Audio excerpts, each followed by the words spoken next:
She feared neither man nor beast and was the last mountain woman. This is the incredible, true story of Mary Foust.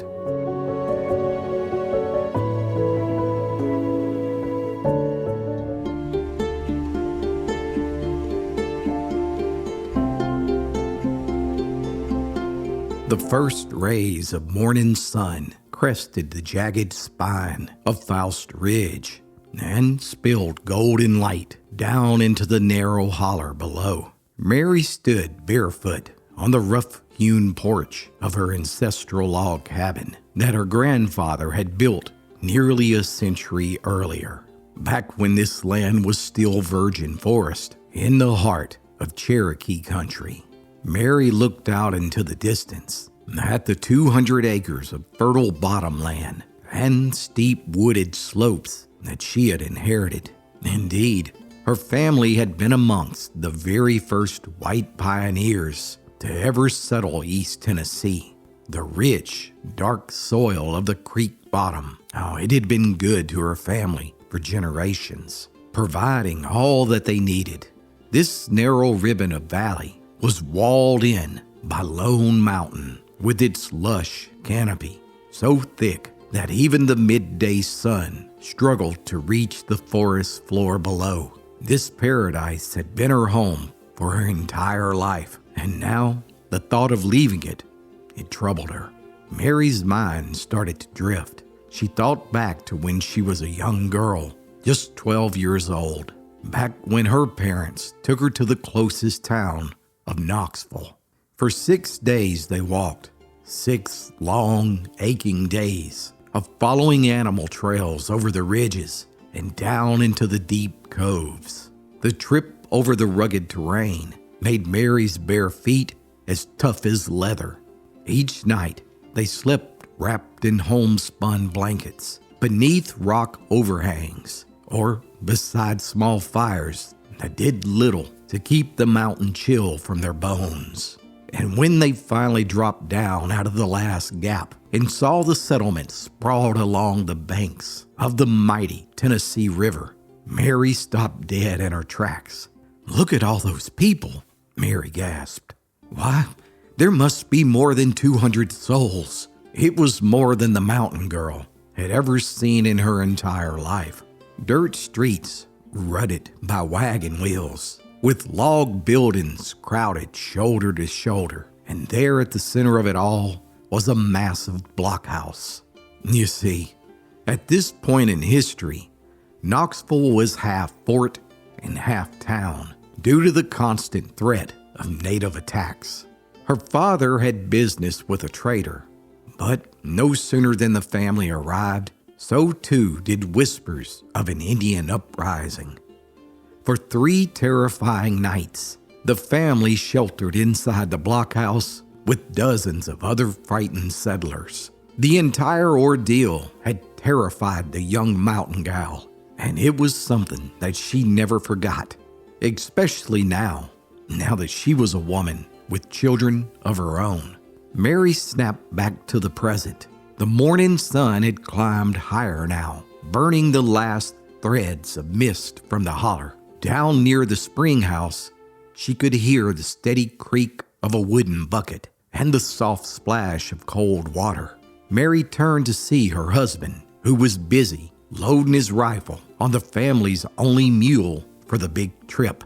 For the second time in her life, Mary shuddered at the thought of a trip to Knoxville. This time the danger wasn't painted warriors in a dark forest. Instead, it was far west, far across the rivers and plains. That's right, the Mexican-American War was underway, and despite the government only asking for 2,600 men from Tennessee, her husband John was one of the 30,000 men who proudly volunteered. The truth is, Mary admired him for it.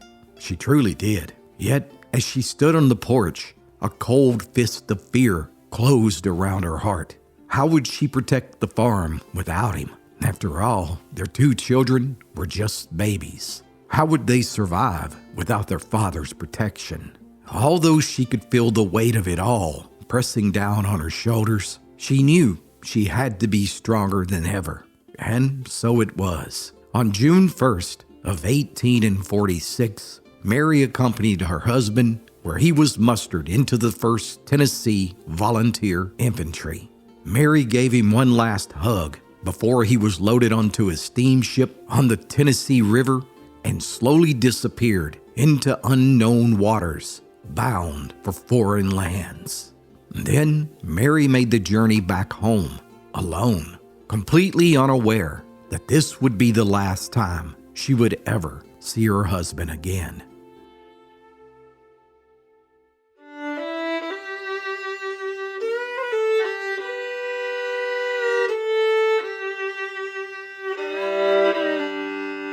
That's right. Mary never saw John again. And 7 months later, on a cold winter day, a uniformed stranger brought her the first letter she had ever received in her life. And there, on the same front porch, the messenger opened the letter and read aloud its heartbreaking contents. John was dead. The stranger offered his condolences, tipped his hat, and rode off just as quickly as he had came. And now it was up to Mary to raise her 2 young children on her own in the untamed wilds of Foust Holler.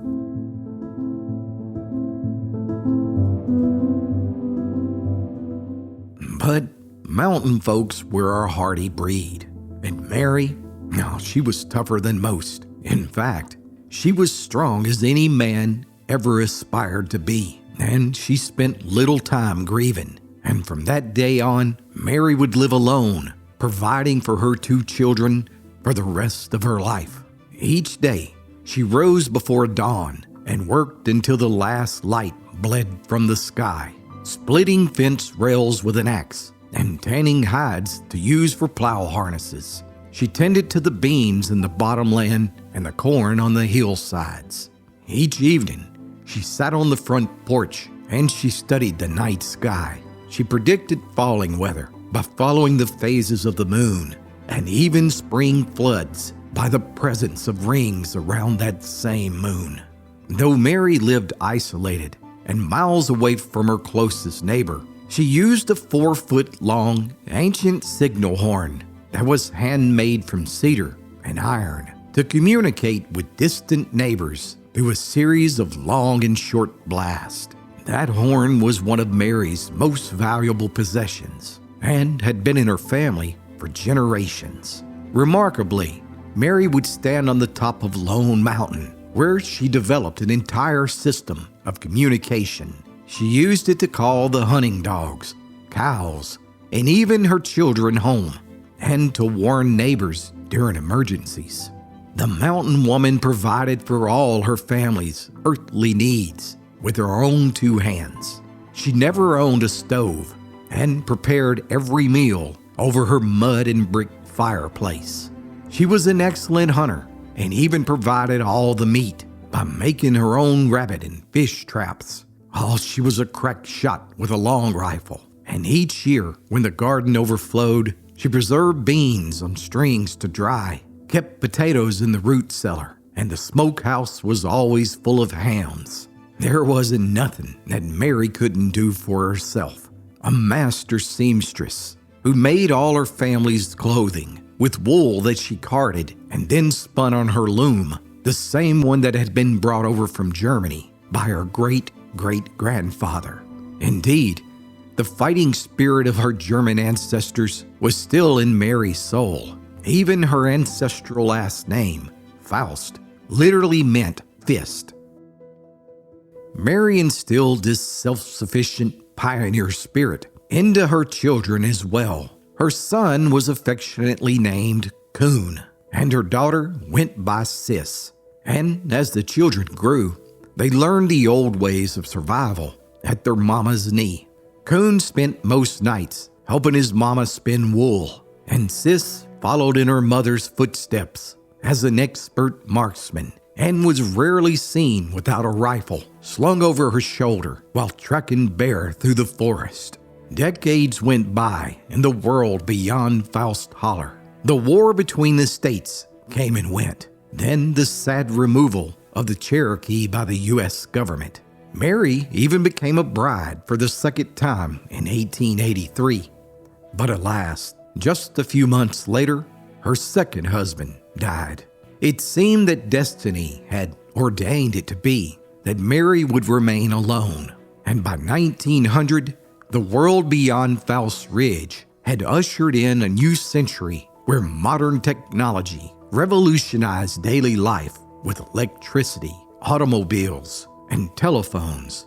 But for Mary, Coon, and Sis, well, they've remained in their own world, clinging to the old ways, and they stubbornly refused to change. Now, there are no official records as to the exact date of Mary's birth, but many historians estimate that she was born sometime around 1810. And remarkably, by 1912, she was still living in the very same one-room cabin that she had been born in. And even at 100 years plus, she continued to work sunup to sundown alongside her two children who were now in their 60s. Mary swore that neither she or her two babies, as she called them, had ever been sick a single day in their lives.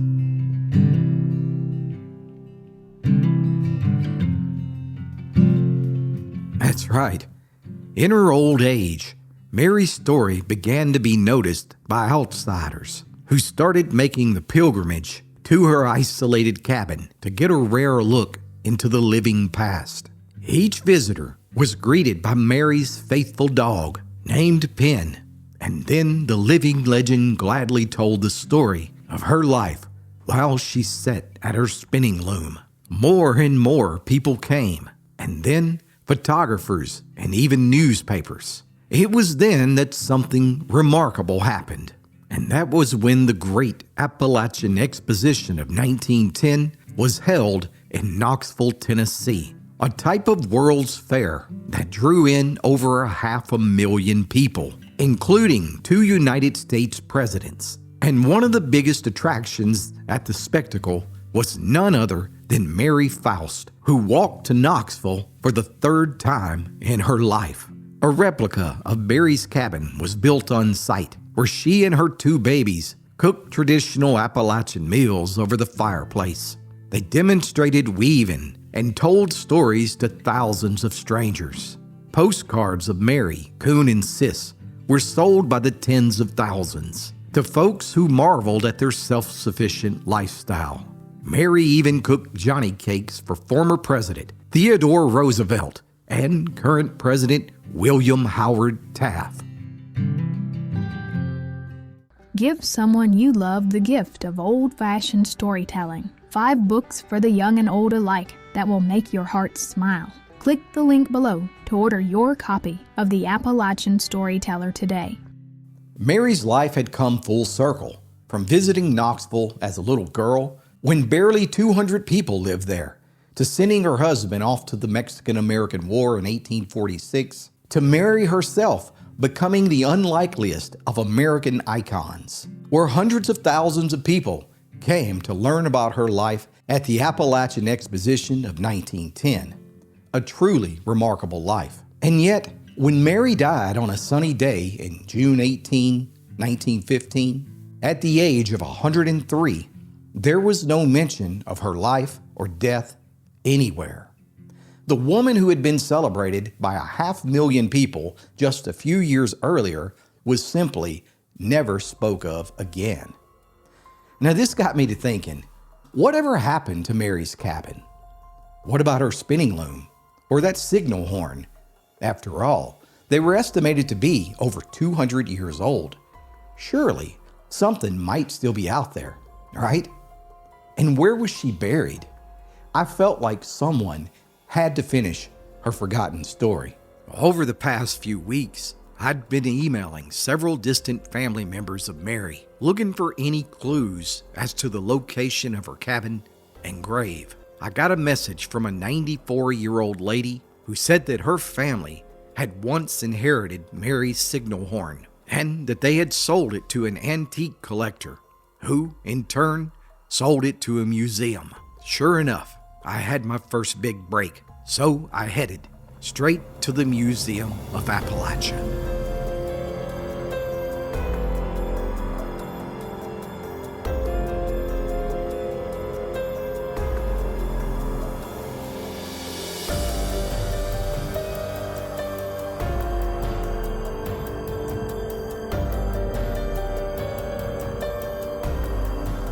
Hey guys, JD here, and we are in Norris, Tennessee in Anderson County, just a few miles away from where Mary Foust lived her entire life.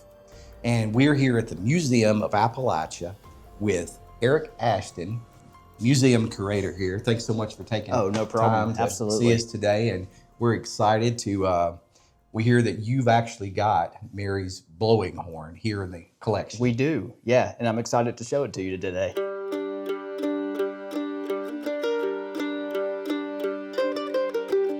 Wow. So this is her horn here. Yeah, so this is Mary Foust's blowing horn, or a signal horn it might be called. Now this thing's about 4 feet long.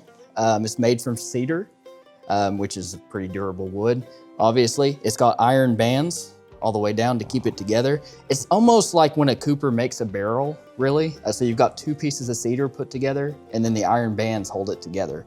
Of course, they would blow in this end, and it would make a pretty loud noise. On a good day, like with the right conditions, it could actually probably be heard a few miles away, to be honest.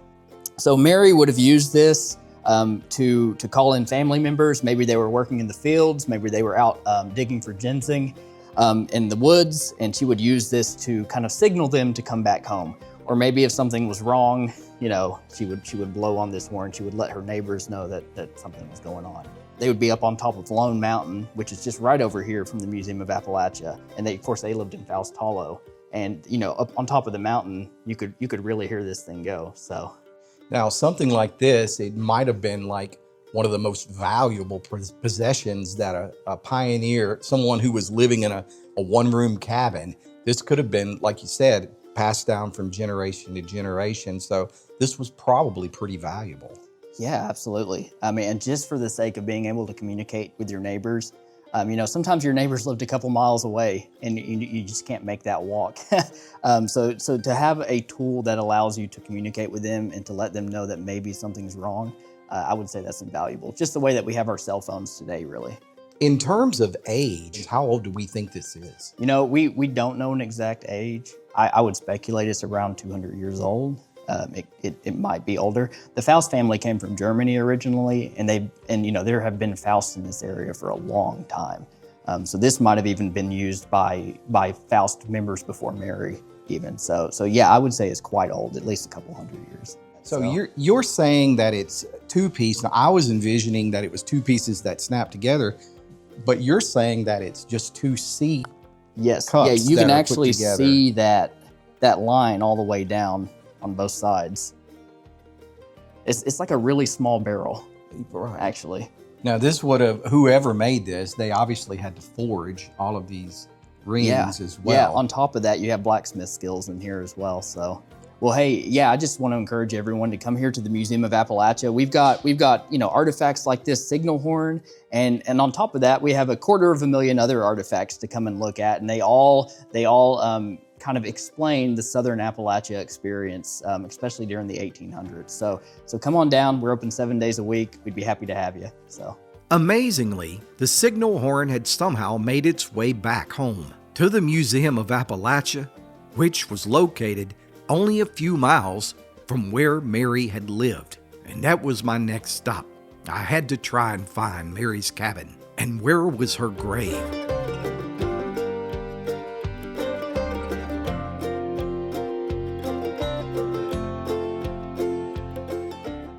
Well, guys, here we are. We are in Foust Hollow here in Anderson County, Tennessee. It's a very rural area. There's a few houses here now, but according to my research, Mary's cabin used to stand right over here in the woods. And of course, we've been all over there looking for any of the stones that might have marked it out, but it's long gone. But the other thing that I've been trying to solve in this mystery is, where is her grave? She was one of the most famous people in Tennessee in 1910, but when she died a few years later, no one ever talked about her again. No one even mentioned her death. I know she's buried out here. So I've been walking around and I believe she's buried in these woods. Her house was right over here, and I believe she's buried in these woods. And we've been snooping around so much. I mean, this is East Tennessee. It don't take long for folks to come and ask what you're doing.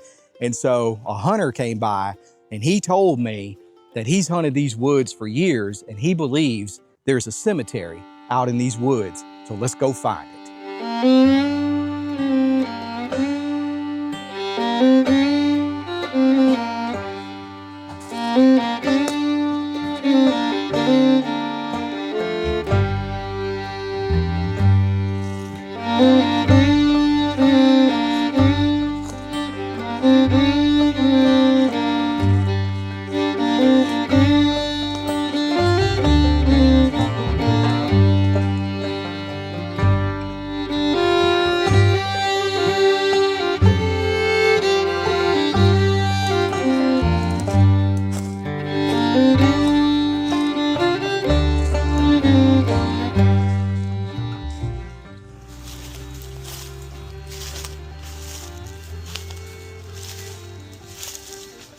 Oh, hell, look, there's a tombstone.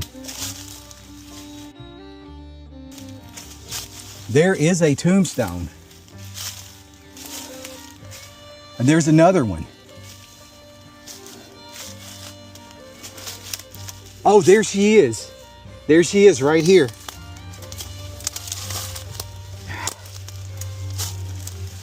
Wow. Look at these old tombstones. Wow. And this is her. This is her. We found her. There she is. There she is. Well, hello, Miss Mary.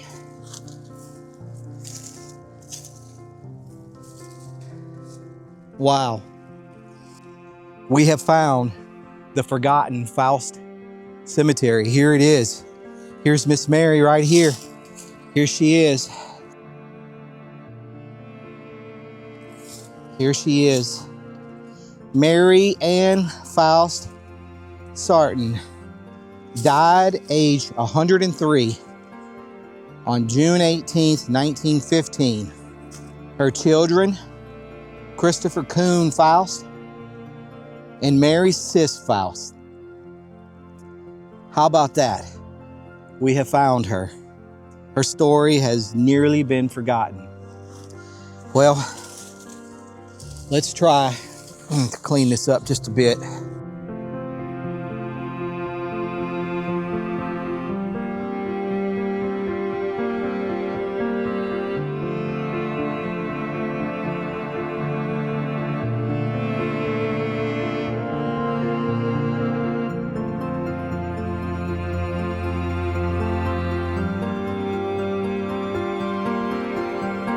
Let's see.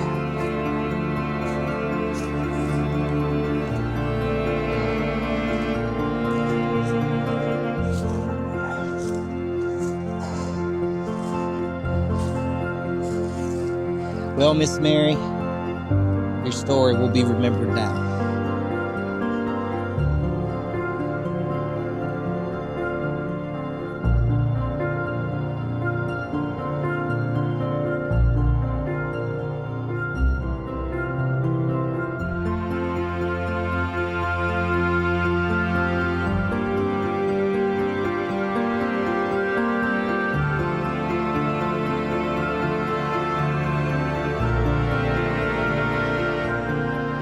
So there you go, my friend. I hope you enjoyed Miss Mary's story, and I look forward to reading your comments about her incredible life.